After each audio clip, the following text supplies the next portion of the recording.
Kia ora, ko Sharon Holt tōku ingoa. My name's Sharon Holt and I'm talking to you today about some ideas to make the most of our book called Kia ora, which is how I greeted you today. This is how to say hello and it's also how to say thank you in Te Reo Māori. Kia ora. So Kia ora is about greetings and feelings, and there's lots of ideas you can use. You can use this book as a way of teaching how to say Kia ora, kei te pēhea koe, hello, how are you, and all the different kind of feeling words that are in here. You could also just be looking at the pictures and seeing how the people are feeling and guessing some of the feelings that they might have, talking about our feelings in English and then learning some of those feelings in Te Reo Māori. Following through with maybe, I wonder how she's feeling.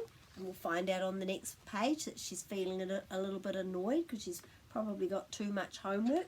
So looking at those pages and wondering what the next feeling might be and talking a bit about feelings.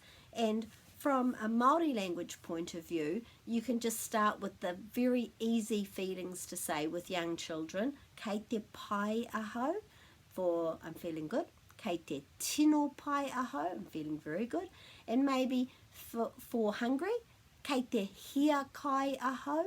So those are the easy ones. In this book you could add some actions. So for kei te pai aho, I would go like this.